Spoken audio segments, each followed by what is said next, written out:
Morning. আশা করছি তোমরা যে যেখানে আছো প্রত্যেকেই বেশ ভালো আছো। আমার আজ আরও একটি নতুন ব্লগে তোমাদের সকলকে জানাই অনেক স্বাগতম। আজকে দিনটা ছিল সোমবার আর এখন ঘড়ির কাঁটাতে সকাল 8টা মতো বাজে। ঘুম থেকে উঠেছিলাম 6:45। উঠে সমস্ত বাসি কাজকর্ম করে নিয়েছি, তারপরে ছেলেকে খাইয়ে দিয়ে স্কুলে দিয়ে এসেছি। আসলে কি বলতো, আজকে বেশ কয়েকটা দিন ধরে আমার একদমই ভোরবেলা ঘুমটা ভেঙে যায়। মাঝে মধ্যে ঘুম থেকে উঠতে একটু দেরি হয়ে যায়, আবার অনেক সময় নানা রকমের চিন্তা ভাবনা এ সমস্ত কিছু যখন মাথার মধ্যে ঘুরপাক খায় তখন দেখবে ঠিকঠাক ঘুমটাও হয় না। তো যাই হোক, ভোরবেলা ঘুম থেকে উঠে বাইরে একটু হাঁটাহাঁটি করলাম, একটু রাস্তাতে গেলাম, গিয়ে একটু গোবর টোবর কুড়িয়ে নিয়ে এসেছিলাম গাছে দেওয়ার জন্য। তো সমস্ত কাজকর্ম সেরে নিয়েছি, তারপরে এখন এই যে ভাবলাম চলো তোমাদের সাথে ব্লগটা শুরু করি, কারণ একটা দিন তোমাদের সাথে আমার কাজকর্মগুলো শেয়ার না করলে আমারও ভালো লাগে না। আজকে বেশ কয়েকটা দিন ধরে বাইরে ভীষণ কনকনে ঠান্ডা, আর রোদ টোদও উঠছে না। তো দেখছিলাম আজকে মনে হয় আকাশটা বেশ পরিষ্কার, তবে বাইরে ভীষণই হাওয়া দিচ্ছিল। তো যদি রোদ উঠে সমস্ত কিছু বাইরে একটু রোদে দেব। তার আগে এই যে বিছানাপত্রগুলো গুছিয়ে নিচ্ছিলাম। আসলে কি বলতো, আমি চেষ্টা করি প্রত্যেকটা দিন ছেলেকে স্কুলে দিয়ে এসে আমার সমস্ত কাজকর্মগুলোকে গুছিয়ে নিতে। আসলে একার সংসার তো, যেদিকে যাই আমাকে যেতে হবে, আবার ওকে আনতে যেতে হবে 10টার মধ্যে, কারণ ওর তো এখন 10টার সময় ছুটি হয়ে যায়, বুঝতেই পারো। আর এদিকে দেখবে সকাল সকাল কাজকর্মগুলো শুরু করে দিলে আবার কিন্তু তাড়াতাড়ি শেষও করে নেওয়া যায়, হাতেও বেশ খানিকটা সময় পাওয়া যায়। সকালবেলা ঘুম থেকে উঠলে না অনেকটা পজিটিভ এনার্জি পাই কাজ করার, আর দেখবে মাথাটাও ভীষণ ঠান্ডা থাকে, ভীষণ ভালো লাগে। আমি সবসময় চেষ্টা করি সকাল সকাল ঘুম থেকে উঠে যেতে আর নিজেকে একটু সময় দেওয়ার জন্য। আর এখন তো শীতকাল, দেখবে সময় একদমই পাওয়া যায় না, তবে একটু তাড়াতাড়ি ঘুম থেকে উঠলে সমস্ত কাজগুলো কিন্তু গুছিয়ে টাইমের আগে শেষ করে নিতে পারি। আর এই যে এখন ঘরদোরগুলোকে ভালো করে ঝাড় দিয়ে নেব, তারপরে বাদবাকি কাজগুলো সেরে নেব। আর আমরা যদি কোনো কারণে দেরি করে ঘুম থেকে উঠি, কোথায় থেকে যে কাজকর্ম শুরু করব আমরা বুঝতে পারি না, ভীষণ তাড়াহুড়ো লেগে যায়, সাথে কিন্তু নিজেকে দেওয়ার মতন এক ফোঁটাও সময় থাকে না। এখন যেহেতু শীতের বেলা, আমরা সহজে কিন্তু ঘুম থেকে উঠতে চাই না, তবে জানো তো একটু কষ্ট করে যদি সকালবেলা উঠতে পারো তাহলে শরীরের জন্য অনেকটা ভালো, মনের দিক থেকেও কিন্তু অনেকটা পজিটিভ এনার্জি পাওয়া যায়। যাই হোক, এদিকে সকালবেলা যেহেতু আমি উঠেছি, আমার কিন্তু বাইরের কাজকর্ম হয়ে গেছে। আর আমার কিন্তু ওই যে কিছু গাছপালা লাগিয়েছি, সেখানে একটু মাটি টাটিগুলো আমি হাত দিয়ে নরম করে দিই, আর বাইরে থেকে কিন্তু যখন হাঁটতে বেরোই কিছু গোবর টোবর পেলেই সেগুলো নিয়ে আসি। যাই হোক, এমনিতেও তরকারি যে খোসাগুলো থাকে সেগুলোও কিন্তু আমি গাছের নিচে দিই, সাথে একটু মাটি চাপা দিয়ে রাখি। আমার বাড়িতে গাছগুলো লাগিয়েছি, সমস্ত গাছগুলো ভীষণ সুন্দর গ্রো হয়েছে, দেখেও না বেশ ভালো লাগে। আর মানি প্ল্যান্ট গাছগুলো কিন্তু আমি মাঝে মধ্যে আমার ঘরে যে গাছপালাগুলো রেখেছি সেগুলোকেও কিন্তু সপ্তাহে 2 দিন চেষ্টা করি বাইরে জল দিয়ে ভালো করে ধুয়ে দিতে। পাতাগুলোর মধ্যে ভীষণ পরিমাণে ধুলো পড়ে যায়, অনেক সময় মাকড়সার জালও বেঁধে যায়। তো দেখবে একটু বাইরে নিয়ে গিয়ে ধুয়ে পরিষ্কার করে দিলে গাছগুলো দেখতেও না ভীষণ সতেজ লাগে, আর ওদেরও একটু নিঃশ্বাস নেওয়ার প্রয়োজন। দেখবে রাস্তাঘাটে গাছপালার মধ্যে এত পরিমাণে ধুলো পড়ে থাকে, দেখেও না ভীষণ কষ্ট লাগে, মনে হয় যে তারা নিঃশ্বাস নিতে পারে না। যাই হোক, এখন দেখো ঘরটা ভালো করে গুছিয়ে নিয়েছি, এখন চলে এসেছি এই ঘরে। সকালবেলা তো ছেলেকে স্কুলে দিয়ে এসে জামা কাপড়গুলোকে বিছানার মধ্যে রেখে দিয়েছি, কারণ এগুলো পরে আবার যাব ওকে আনতে। তো এখন গুছিয়ে কিন্তু আবার আলমারির ভিতরে ঢুকিয়ে রেখেছি, এমনিতেই রেখে দিতে না কেমন একটা লাগে। আর প্রত্যেকটা জায়গা যেহেতু গোছানো থাকে, ঘরটা দেখবে দেখতে বেশ ভালো লাগে। আমি না এদিক সেদিক জড়ো করে রাখতে একদমই পছন্দ করি না, আমি সবসময় চেষ্টা করি ঘরের প্রত্যেকটা কর্নার পরিষ্কার করে গুছিয়ে রাখতে। আর এদিকে ঘর দুয়ার মোছামুছি করে যে সমস্ত কাজকর্ম থাকে, সকালবেলা ছেলের জন্য টিফিন বানিয়েছি, সেই টিফিনের বাটি টাটি ধুয়ে রান্নাঘরটাকেও পরিষ্কার করে নিয়েছি। আমাকে সকালে 2বার করে রান্নাঘর পরিষ্কার করতে হয়।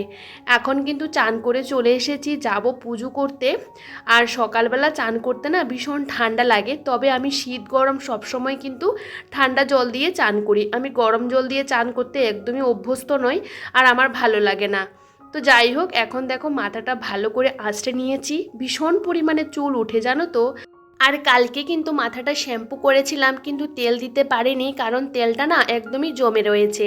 তো গ্যাসের মধ্যে একটু গরম করে নিয়েছি, তো দেখো এখন মাথার মধ্যে তেলও দিয়ে দিয়েছি। কারণ জানো তো শীতকালে মাথাটা এতটা রুক্ষ শুক্ষ হয়ে যায়, একটু তেল দিলে না বেশ ভালো লাগে। তো এখন যাব পুজো করতে। তার আগে এই যে সকাল সকাল চান করার পর যখন হাত পায়ে কিছু না দিই না ভীষণ পরিমাণে টান টান করে, তো যেটুকু করার নয় সেটুকু তো আমাদের করতেই হবে। যাই হোক, আজকেও কিন্তু গাছে বেশি একটা ফুল ফোটেনি, তবে আমার বাড়িতে গাঁদা ফুল ফুটেছে, সেখান থেকে আমি গাঁদা ফুল তুলে এই যে পুজো দিয়েছি। আজকে তো সোমবার, ভোলানাথকে কিন্তু আমার গাঁদা ফুল দিয়ে সাজিয়ে দিয়েছি, তবে বেশি ফুল নেই, শীতকাল তো এখনও ভালো করে গাঁদা ফুলও ফুটেনি। আস্তে আস্তে অনেকগুলো কড়ি বেরিয়েছে, দেখো বেশ ভালো লাগছে।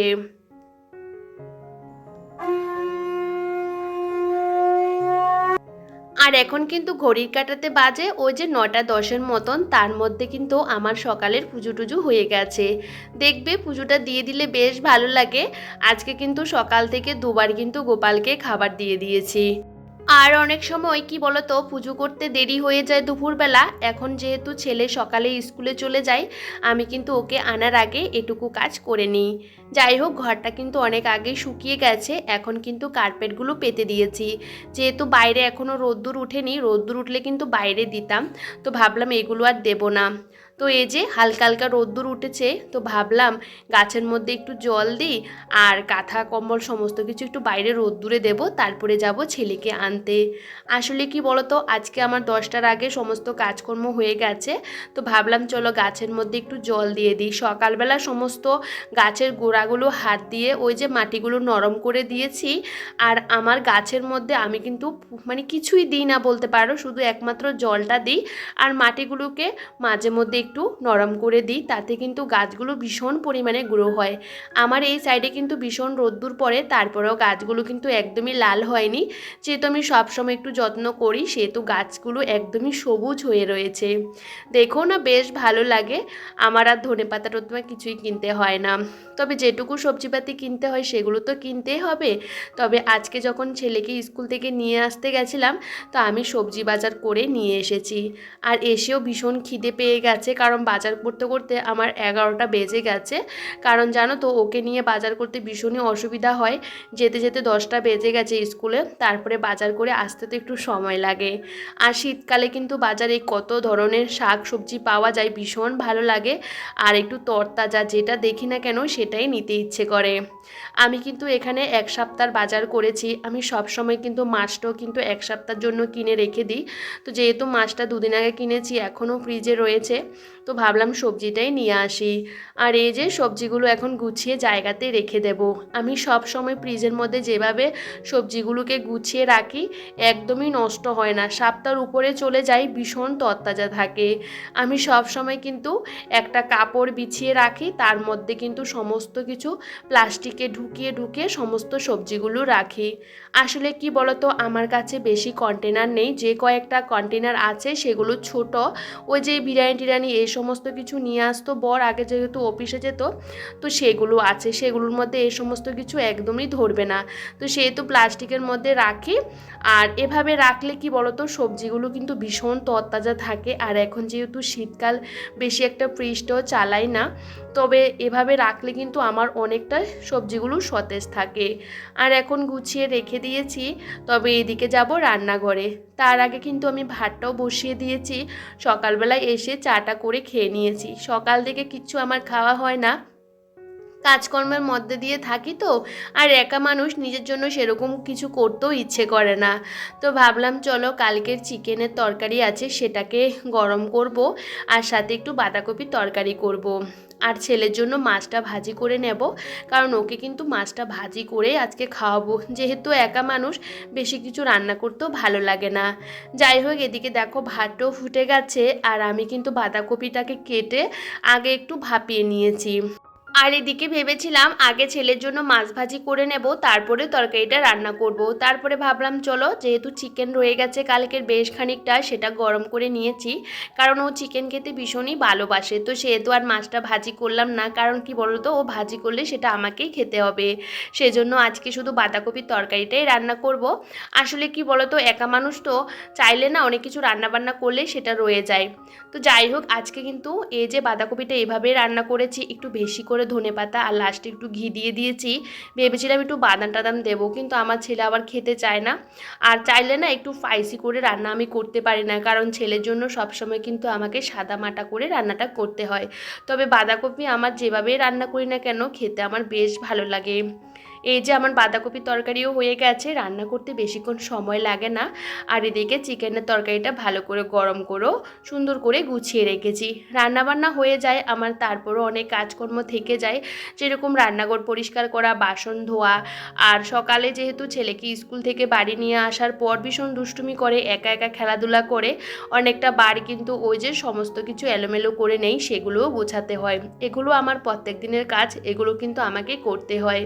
যতই আমরা সকালবেলা ঘুম থেকে উঠি না কেন, একটা বাড়ির বউ প্রচুর কাজকর্ম থাকে, একটা বাচ্চাকে সামলে সমস্ত কাজগুলো করো কিন্তু অনেকটা কষ্ট। তার মধ্যে আজকে যেহেতু বাজারে গেছি, বাজার করতে আমার একটু কষ্টই হয়েছে। বুঝতে পারো, ওকে নিয়ে বাজার করে বাড়িতে আসো কিন্তু অনেকটাই কষ্ট হয়। তবে আমি সবসময় চেষ্টা করি প্রত্যেকটা কাজ নিখুঁতভাবে করতে, একটু পরিপাটি করে করতে। আমার যতই কষ্ট হোক না, এভাবে সমস্ত কাজগুলো গুছিয়ে রাখতে। যাই হোক, রান্নাঘরের সমস্ত কাজকর্ম সেরে এখন কিন্তু এই যে ঘর দুয়ার ভালো করে সমস্ত কিছু ঝাড়টার দিয়ে নিচ্ছি। এটা কিন্তু আমার রোজ দিনই রান্নাবান্নার পর করতে হয়। বাইরে যেহেতু ভীষণ ঝলমলে রোদ উঠেছে, প্রায় ওই যে 10:30টার দিকে সমস্ত কিছু বের করে দিয়েছি। ইচ্ছে করলে নাও বের করতে পারতাম, তবে ওই যে আমার ভালো লাগে না, যেহেতু খুব সুন্দর রোদ উঠেছে, একদমই লোভটা সামলাতে পারিনি, সমস্ত কিছু বাইরে রোদ খাওয়ালাম। আর জানো তো, রোদ উঠলে বেশ ভালো লাগে। শীতকালে সমস্ত কিছু একটু বাইরে রোদে দিলে গায়ে দিতেও ভীষণ ভালো লাগে। আর যে সমস্ত জামা কাপড়গুলো শুকিয়ে গেছে আর যেগুলো শুকায়নি, সেগুলো একটু উল্টে পাল্টে দিচ্ছিলাম। তো ভাবলাম চলো, যেগুলো শুকিয়ে গেছে সেগুলো জায়গাতে গুছিয়ে রাখবো। আর সমস্ত কিছু বলতে আমি বালিশ টালিশগুলোও কিন্তু দিয়েছি, সেগুলোও কিন্তু আমি উল্টে পাল্টে দিচ্ছিলাম, যেহেতু আমাদের বাড়িতে খুব সুন্দর রোদটা এসেছে। আর আজকে একটু দেরি করে এসেছে, আর এখন কিন্তু 12:30 বাজে, এখনও আরও প্রায় 1 ঘন্টা মানে মতন রোদ থাকবে। তো ভাবলাম এগুলো পরে নিয়ে যাব, তার আগে ছেলেকে চান টান করে খাইয়ে দিই, তারপরে আমিও খাওয়া দাওয়া করে নেব। এখন শুধু বাইরের এই সমস্ত কিছু রয়েছে, তবে এগুলো একটু পরে নিয়ে আসবো। আর দেখো, সমস্ত কাজকর্ম হয়ে যাওয়ার পর এই যে ছেলেকে এখন খাওয়াতে বসাবো, অনেকটা সময় লাগবে, কারণ ছোট্ট বাচ্চাদের খাওয়াতে গেলে অনেকটা ধৈর্য নিয়ে খাওয়াতে হয়। আর দেখো, চান করার পর এত লাফালাফি, এত দুষ্টুমি করছিল, গায়ে কিছুই দিতে চায় না। তো যাই হোক, ওকে এখন চান করানোর পর জামা টামা পরিয়ে ওকে এখন খাওয়াতে বসবো। তারপরেও একটা কাজ আছে, সেই কাজটাও করতে হবে। ওর স্কুলে একটা অ্যাক্টিভিটি দিয়েছে, সে কাজটা কিন্তু ওকে দিয়ে করাবো। তো খাওয়া দাওয়া করব আমিও, তারপরে ওকে নিয়ে বসবো। আজকে ওকে একটু দেরি করে ঘুম পাড়াবো, কারণ জানো তো, সন্ধ্যার পরে ওকে একটু হোমওয়ার্ক করাতে হয়, বুঝতেই পারো। আসলে কি বলতো, যে সমস্ত কাজগুলো আগে করার দরকার সেগুলো করে নিলে বেশ ভালো। আজকে খেতে বসেছি, ছেলে বলছিল মাম্মা আমি পাঁপড় খাবো, তো সেহেতু ওর জন্য পাঁপড় ভেজে নিয়েছি, সাথে আমিও খাবো, ওকেও দেবো। ও পাঁপড় খেতে ভীষণই পছন্দ করে। আর ওকে খাওয়াতে বসেছি, প্রাক্কা 40 মিনিট লেগেছে। তো যাই হোক, ওকে এখন পাঁপড়গুলো দিয়ে দিয়েছি, আর ওদিকে পাঁপড় খাচ্ছিল, আর আমি এদিকে ভাতটাও খেয়ে নিয়েছিলাম। আর জানো তো বন্ধুরা, একা একা খেতে ভালো লাগে না, তারপরেও সবসময় এইভাবে একা একাই খাই, কি করবো বলো তো। তো জানো তো, খেতে খেতে একটু মোবাইলটা দেখি, বেশ ভালো লাগে। তো খাওয়া দাওয়া করার পর সমস্ত কিছু বাইরের থেকে ঘরে নিয়ে আসলাম, আর এসে কিন্তু বসে গেছি এই যে কাজটা করার জন্য, কারণ ছেলে আবার ঘুমাবে। তো ভাবলাম এই যে এখন কাজটা করে নিই, সন্ধ্যার সময় যেহেতু ওর হোমওয়ার্ক আছে, আর এক্সট্রা কাজগুলো কিন্তু তাড়াতাড়ি করে নিলে বেশ ভালো। 25শে ডিসেম্বর যেহেতু ওদের স্কুলে প্রোগ্রাম হবে না, কারণ 24 তারিখ প্রোগ্রামটা হবে, তো সেহেতু 25 তারিখ থেকে ওদের স্কুল আবার বন্ধ দিয়ে দেবে। তো ভাবলাম 24 তারিখ যেহেতু ওদের স্কুলে প্রোগ্রাম, আর যে অ্যাক্টিভিটিটা দিয়েছে সেটা বাড়িতে বানানোর জন্য বলে দিয়েছে আর ওকে দিয়ে করানোর জন্য বলেছে। তবে আমি সব সময় যে কোনো কাজ কিন্তু ওকে দিয়ে করানোর চেষ্টা করি। তবে এই যে এটার মধ্যে আঠা লাগাতে হবে, তো একা একা তো আঠা লাগাতে পারবে না, তো ওকে দেখিয়ে দেখিয়ে কিন্তু আমি এই কাজগুলো করছি যাতে ওর বুঝতে কোনো রকম অসুবিধা হয় না। ও কিন্তু ঘুমিয়ে গেলেও কিন্তু আমি করতে পারতাম, ভীষণ দুষ্টুমি করছিল আটা নিয়ে এটা নিয়ে সেটা নিয়ে। তারপরে ওকে সামনে বসিয়ে কিন্তু কাজগুলো করাতে অনেকটা কষ্ট লাগে। যাই হোক, এখন ছেলের সাথে সাথে কিন্তু আমাকেও পড়াশোনা করতে হয়, অনেক কিছু করতে হয়। আর দেখো ওকে দেখিয়ে দেখিয়ে সমস্ত কিছু কেটেছি, সবটা তোমাদের সাথে শেয়ার করতে পারলাম না। আর এই কাজটা করতে আমার 1 ঘন্টা সময় লেগেছে, বুঝতে পারো এটা 10 মিনিটের কাজ ছিল, কিন্তু ওকে যেহেতু দিয়ে করাচ্ছিলাম অনেকটা সময় কিন্তু লেগে গেছে। যাই হোক, এই যে আমার কিন্তু সুন্দর করে এটা বানানো হয়ে গেছে। এটা কি তোমরা একটু বলো তো, আর কেমন হয়েছে তোমরা একটু কমেন্ট করে বলবে তো। আমার তো মোটামুটি বেশ ভালোই লেগেছে। আর আমার ঘরে তুলু ছিল না, বালিশ থেকে আমি তুলু বের করে তারপরে এটা বানিয়েছি। যাই হোক, এই মুহূর্তে বেশ খানিকটা সময় পেরিয়ে গেছে, ছেলে 1 ঘন্টার মতো ঘুমিয়েছে।